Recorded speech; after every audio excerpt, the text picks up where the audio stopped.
exercise 1.1 question number 3.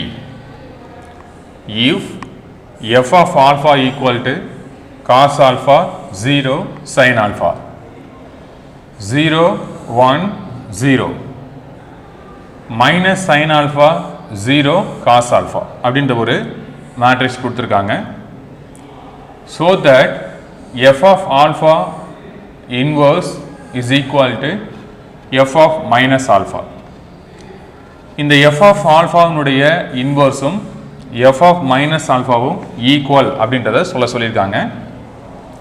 So நான் இன்வர்ஸ்குள்ளே போகிறதுக்கு முன்னாடி என்ன பண்ணிட்டு போகிறேன்னா f of minus alphaவை ஃபைன் பண்ணிட போகிறேன். எப்படி ஃபைன் பண்ணுறது? ஆல்ஃபாவுக்கு பதிலாக இங்கே என்ன இருக்குது? Minus alpha. அப்போ இங்கே இடத்துல ஆல்ஃபா ஃபுல்லாக என்ன பண்ண போகிறோம்? மைனஸ் ஆல்ஃபான்னு ரீப்ளேஸ் பண்ண போகிறோம். ஸோ எங்கே ஸ்டார்ட் பண்ணுறோம்? f of minus alpha. So alpha replaced by minus alpha. So அப்போ என்ன கிடைக்கும்? cos of minus alpha 0 sin minus alpha 0 1 0. So இங்கே இருக்கிறது minus sine minus alpha 0 cos of minus alpha. So நம்மளுக்கு தெரிஞ்சிருக்கக்கூடிய ப்ராப்பர்ட்டிஸை இங்கே இம்ப்ளிமெண்ட் பண்ண போகிறோம். ஸோ அதாவது cos of minus theta அப்படின்னு இருந்தால் cos theta. ஸோ அதே மாதிரி sin of minus thetaன்னு இருந்தால் minus sin theta. இதுதான் இங்கே யூஸ் பண்ண போகிறோம். அப்போ காஸ் ஆஃப் மைனஸ்னு வந்துச்சுன்னா காஸ் தான் வரும், சைன் ஆஃப் மைனஸ்னு வந்தால் மைனஸ் சைன்னு மாற்ற போகிறோம். அப்போ நம்மளுக்கு இங்கே என்ன கிடைக்கும் பாருங்கள், காஸ் ஆஃப் மைனஸ் ஆல்ஃபானா காஸ் ஆல்ஃபா. காலம் வைஸ் எழுதிக்கிறேன். ஸோ இங்கே 0. ஸோ இதனுடைய வேல்யூ மைனஸ் சைன் ஆல்ஃபான்னு வரும். வெளியில் மைனஸ் இருக்கிறதுனால ப்ளஸ்ஸாக மாறிடும். அப்போது sign alpha. Second column 0 1 0. Third column sine minus ஆல்ஃபானா மைனஸ் சைன் ஆல்ஃபா. ஸோ இதில் 0. காஸ் மைனஸ் ஆல்ஃபானா காஸ் ஆல்ஃபா. ஸோ இதுதான் f of minus alpha. So நான் என்ன பண்ணிக்க போகிறேன்னா ஈக்குவேஷன் நம்பர் 1ன்னு எடுத்துக்க போகிறேன். இப்போ f of மைனஸ் ஆல்ஃபா கண்டுபிடிச்சிட்டோம். இதை எதுக்கு ஈக்குவல் சொல்லணும்? f of ஆல்ஃபாவுக்கு இன்வர்ஸுக்கு ஈக்குவல் சொல்லணும். ஸோ இன்வர்ஸ் எக்ஸிஸ்ட் ஆகணும் அப்படின்னா அது நான் சிங்குலர் மேட்ரிக்ஸான்னு செக் பண்ணணும். அப்போ என்ன பண்ண போகிறோம்னா டிடர்மினன்ட் வேல்யூ பார்க்க போகிறோம்.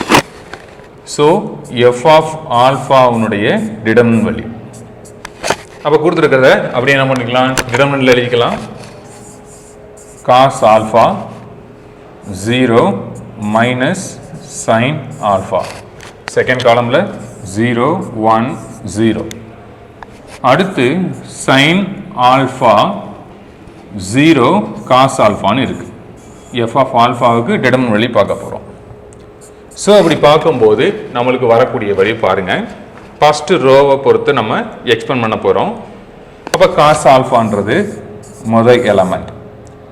அப்போ காஸ் ஆல்ஃபான்னு பார்த்துட்டோம் அப்படின்னா 1 into cos alpha cos alpha. So minus 0ன்னு கிடைக்கும். ஸோ இந்த பிளேஸை பொறுத்து எக்ஸ்பெண்ட் பண்ணும்போது நம்மளுக்கு என்ன கிடைச்சிரும்? நேரடியாகவே 0 கிடைச்சிரும். அதனால் அந்த இடத்துல நான் 0 போட்டுக்கிறேன். ஸோ அடுத்து நம்ம சைன் ஆல்ஃபா ஃபஸ்ட் ரோவில் இருக்கக்கூடிய சைன் ஆல்ஃபா பொறுத்து எக்ஸ்பெண்ட் பண்ண போகிறோம். அப்போ 0 இன்ட்டு 0 0ன்னு கிடைக்கும். ஒரு மைனஸ் போடுவோம். Minus sine alpha into 1 minus sine alpha. But இங்கே மைனஸ் இருக்கனால இது என்ன மாறிடும்? ப்ளஸ்ஸாக மாறிடும். So plus sine alpha. அப்போ இதை சிம்பிளை பண்ணும்போது நம்மளுக்கு வரக்கூடிய வழி பாருங்கள்.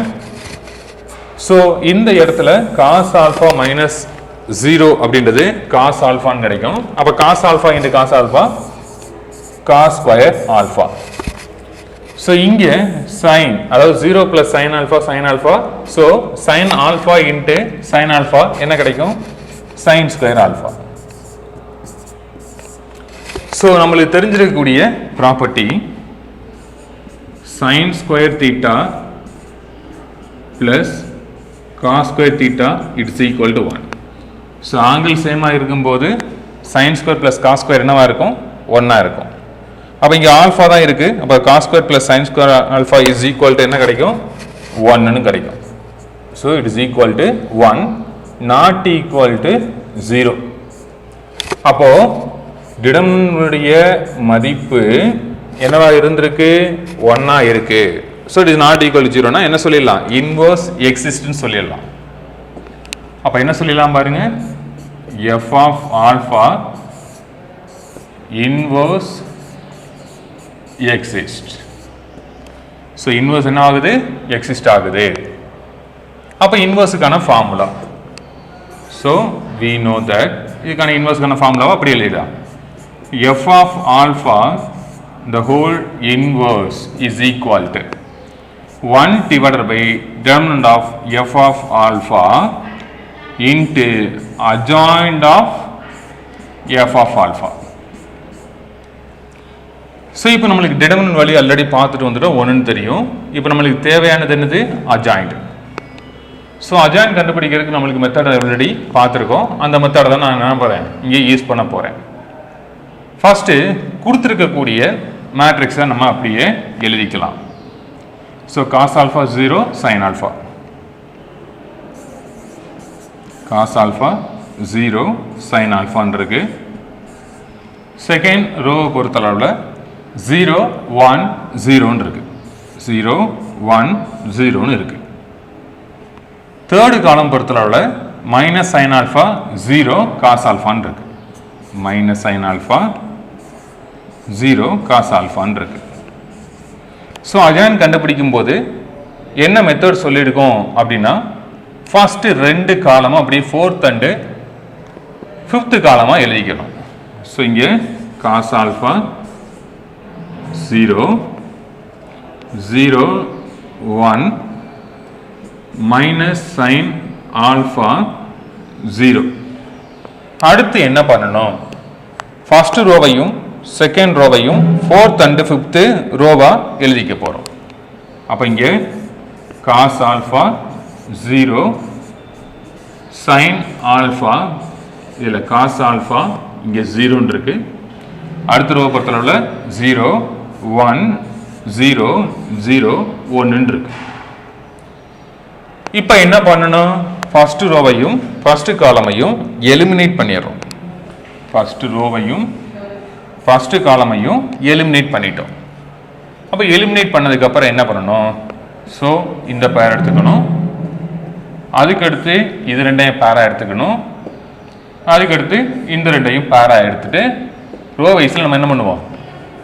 டிடர்மினன்ட் பார்க்க போகிறோம். அப்படி பார்க்கும்போது நம்மளுக்கு என்ன கிடைக்கும் பாருங்க. ஃபர்ஸ்ட் இதில் 1 into cos alpha cos alpha, அடுத்து 0 into 0 0 ஆகிடும். அடுத்ததில் பார்க்கும்போது 0 into minus sine alpha 0 minus 0 into cos alpha 0. அப்போ இந்த பிளேஸ் என்னது? 0. அடுத்து 0 into 0 0 1 into minus sine alpha minus sine alpha. அப்போ நான் சொல்கிறத நீங்கள் கவனிச்சு பாருங்க. 0 into 0 0 ஒரு மைனஸ் போடுவோம், 1 into minus sine alpha minus வரும்போது இங்கே ப்ளஸ்ஸாக மாறிடும். So sine alpha 0 + sine alpha sine ஆல்ஃபான்னு கிடைக்கும். அதனால இந்த பிளேஸ் என்ன ஆகுது? Sine alpha. இப்போ அடுத்து இந்த ரெண்டையும் எடுத்து நம்ம பேர் செக் பண்ண போகிறோம். 0 into sine alpha 0 0 into cos alpha 0. அப்போ இந்த பிளேஸ் என்ன ஆகிடும்? 0 ஆகிடும். ஸோ இது ரெண்டையும் எடுத்து செக் பண்ணணும். Cos alpha into cos alpha cos square alpha minus sine alpha into minus sine alpha minus sine alpha. So minus minus என்ன ஆகிடும்? ப்ளஸ் ஆகிடும். நான் சொல்கிறது கவனிங்க. So cos alpha into cos alpha cos square alpha ஒரு minus use பண்ணுவோமா? Sine alpha into minus sine alpha minus, அப்போ என்ன வருங்க? ப்ளஸ். அப்போ sine square alpha plus cos square alpha. இப்போ இந்த இடத்துல நம்ம என்ன பண்ணிக்க போகிறோம் அப்படின்னா, cos square plus sine square value என்ன பார்த்துருக்கோம்? 1ன்னு பார்த்தோமா? அதனால் இந்த பிளேஸில் என்ன பண்ண போகிறேன்? 1ன்னு எடுத்துக்க போகிறேன். அடுத்து இந்த பேர் செக் பண்ணுவோம். அப்படி செக் பண்ணும்போது மைனஸ் சைன் ஆல்ஃபா into 0 0 ஆகிடும், 0 into காஸ் ஆல்ஃபா 0 ஆகிடும். அப்போ மொத்த வெளியே என்னதுங்க? 0. இந்த பிளேஸ் 0 ஆயிடுச்சு. அடுத்து என்ன பண்ணோம்? இந்த ரெண்டு பேர் செக் பண்ண போகிறோம். 0 into 0 0. அப்போ என்ன பண்ணுவோம்? 0 ஒரு minus 1 into sin alpha sin alpha. அப்போ 0 minus sin alpha என்ன கிடைக்கும்? minus sin alpha கிடைக்கும். ஸோ இதில் minus sin alpha. அடுத்து இந்த ரெண்டையும் பேர் எடுத்து நம்ம டிடர்மினன்ட் செக் பண்ணோம் அப்படின்னா நம்மளுக்கு என்ன கிடைக்கும் பாருங்க. 0 into sin alpha 0, 0 into 0 0. So sin alpha into 0 0, 0 into cos alpha. இந்த ரெண்டு ஒன்று எடுத்துருக்கோம். அப்படி எடுக்கும்போது 0 into sin alpha 0, அடுத்து 0 into cos alpha 0. அப்போ மொத்த வேல்யூ என்னவாயிடுது? 0 மாறிடுது. ஸோ இப்போ இது ரெண்டையும் செக் பண்ண போகிறோம். 1 into cos alpha 0 into 0 0. So remaining cos alpha. So adjoint எழுதும்போது இதனுடைய டிரான்ஸ்போஸாக தான் எழுதணும். ஸோ நான் என்னுடைய என்ன எழுத போகிறேன்? Adjoint of f of alpha. So adjoint of f of alpha it is equal to டிரான்ஸ்போஸாக எடுத்து எழுதிடுங்க. அப்போ என்ன கிடைக்கும்? cos alpha 0 sin alpha. அடுத்து 0 1 0 minus sin alpha 0 cos alpha. அப்போ இதை டிடர்மினன்ட் எடுத்து எழுதிட்டோம். இப்போ இதை இன்வர்ஸில் எழுதும்போது நம்மளுக்கு என்ன தெரியும் பாருங்க. f of alpha the whole inverse உடைய ஃபார்முலா எழுதியிருக்கோம் இல்லையா? என்ன எழுதியிருக்கோம்? 1 determinant of f of alpha. அப்படின்னா என்னன்னு பார்த்துருக்கோம்? f of alpha உடைய டிடர்மினன்ட் வேல்யூ 1ன்னு பார்த்தோமா? ப்ரீவியஸ் ஸ்டெப்பில் பார்த்துருக்கோம். அப்போ 1/1 தான் கிடைக்கும். ரிமைனிங் என்னது? Adjoint of f of alpha மேலே உள்ளதான் கிடைக்கும். அப்போ என்னது இது? cos alpha 0 sin alpha 0 1 0 minus sin alpha 0 cos alpha. So இதுதானே அந்த f inverse. அப்போ இதை என்ன பண்ணிக்கலாம்? ஈக்குவேஷன் நம்பர் 2ன்னு எடுத்துக்கலாம். இப்போ என்ன பண்ண போகிறோம் அப்படின்னா ஈக்குவேஷன் நம்பர் 1 பாருங்க. cos alpha 0 sin alpha 0 1 0 minus sin alpha 0 cos alpha இருக்கா? ஸோ இங்கே என்னதான் இருக்கும்? ஈக்குவேஷன் நம்பர் 2லையும் அதே தான் இருக்கும். அப்போ ரெண்டு என்னது? சேம் தானே. அப்போ என்ன சொல்லலாம் பாருங்க. ஃப்ரம் 1 and 2 என்ன கன்க்ளூஷனு? f of alpha the whole inverse is equal to f of minus alpha. So இதான் ப்ரூவ் பண்ண சொல்லியிருந்தாங்க. ப்ரூவ் பண்ணிட்டோம். ஸோ இதெல்லாமே நீங்கள் ரஃப் ஒர்க்கில் எடுத்து எழுதிக்கலாம், தப்பு இல்லை. ஸோ கண்டிப்பாக என்ன பண்ணணும் அப்படின்றத ஞாபகம் வச்சுக்கோங்க. முதல்ல கொடுத்துருக்கூடிய மேட்ரிக்ஸினுடைய எலமெண்ட்ஸ் எழுதணும். 2 காலமையும் 4th and 5th எழுதணும். அப்புறம் இந்த 2 ரோவையும் 4th row 5th ரோவா எழுதிக்கணும். எழுதிட்டு ஃபர்ஸ்ட் ரோவையும் ஃபர்ஸ்ட் காலமையும் எலிமினேட் பண்ணிட்டு ஒவ்வொரு 2/2வா எடுத்து டிடர்மினன்ட் வழி பார்க்கணும். ஸோ டிடர்மினன்ட் வழி பார்த்துட்டீங்கன்னா கிடைக்கக்கூடியதுக்கு டிரான்ஸ்போஸ் எடுத்தா என்ன கிடைச்சிடும்? அஜாயிண்ட் கிடைச்சிடும். ஸோ இந்த இடத்துல நான் நேரடியாகவே அப்ளை பண்ணிட்டேன். என்ன பண்ணேன்? 1 divided by determinant of f of alpha. Determinant of f of alpha 1ன்னு பார்த்துருக்கோம். அப்போ 1/1 என்ன கிடைச்சிடும்? 1 தானே. அப்போ 1 into adjoint of f of alpha. அதனால தான் என்ன பண்ணிட்டேன்? நேரடியாகவே இங்கே அப்ளை பண்ணிட்டேன். ஸோ அதுக்கு அடுத்து ஈக்குவேஷன் நம்பர் 1ஐயும் 2வையும் செக் பண்ணும்போது ரெண்டு எப்படி இருக்கு? ஈக்குவலாக இருக்கு. இதான் ப்ரூவ் பண்ண சொல்லியிருந்தாங்க, நம்ம பண்ணிட்டோம். ஸோ நீங்களும் நல்லா ட்ரை பண்ணி பாருங்க. It's a final answer. Thank you.